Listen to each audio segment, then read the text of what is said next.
Hi, Nadia. How are you? Good. How are you doing? I'm good, thanks. Um, Great.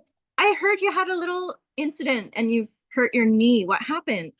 Yes, it was crazy. I was coming out in the morning, going to go for a walk with my dog, a little tiny dog, 10 pounder. So that's important because when you know what happened, it's just weird. Walking down a step, this fluffy, cute puppy comes running into our yard, a woman screaming behind. I couldn't see because she was behind a tree. And my dog, we inherited my dog from my mom. So she is terrified of dogs and she yanked me one way, but she's tiny, no big deal. And then she yelped. And then a Rottweiler was pulling the woman down, like on her face, like down the street into our yard. And that's when she really like yanked and just my knee twerked and I just like went down to the ground.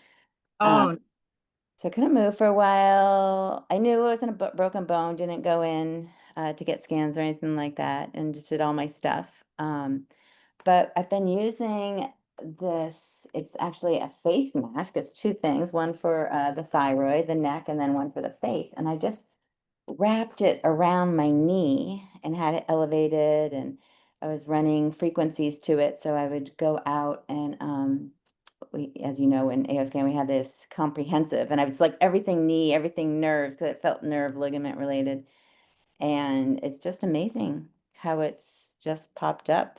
On the face mask, I'm using 1064 nanometers in the light. So it's a near infrared. It goes very deep, it penetrates deep, and I feel like it's helped tremendously. I couldn't bear any weight for 3 days, like none. wow.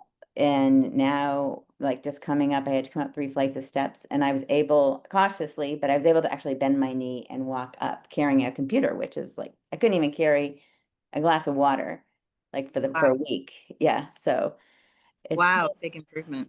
it's huge improvement. And then I used like homeopathy. I was imprinting all my water and cell salts. But another thing that I don't know, anytime anything happens to me, I figure it's happening for a reason. It's happening to other people, right? Hmm. And I think the biggest aha moment of that was I got a UTI, and I never, ever, ever get a UTI. Mm. And I Mm. started to investigate it, and it's all around safety.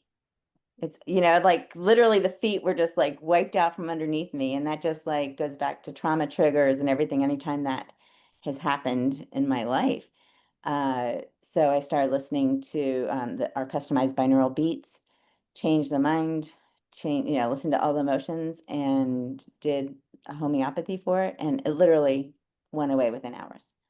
Yeah, that's amazing. I Yeah. know. I just never really thought of that like root chakra safety for accidents, injuries. It's not my first go-to. Yeah, yeah, yeah. I love looking up the emotional connection to whatever is going on. Yeah. We had talked about my tennis elbow at one point, and funny enough, mine's resolved. My husband now has the tennis elbow, same arm. So, Oh, wow. looking at the emotional connection between that, between the injuries and Yeah.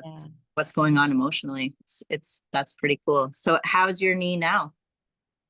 It's on the mend. I ended up going in for scans just to make sure. And it's like a grade between, he said grade 1, 2 ligament tear of the MCL. So just going to do PT because I know it's so important. I won't personally do all the exercise I know to do. So if I am forced to go to PT, I always tell my clients that like if it's an ankle or a knee, that's foundational joint. You need to keep that range of motion because if not, then you're going to lose your range of motion for a long Yeah, time. yeah, Yeah, so it's good. All good news. yeah. And yeah, like you say, we know what to do, but are we going to do it? So the Hey. accountability of going for physio or whatever the appointment is so important, right? Yes, definitely. Everyone needs to have some accountability. Yeah, that's awesome. I'm so glad you're on the mend. Yeah, thank you. Yeah.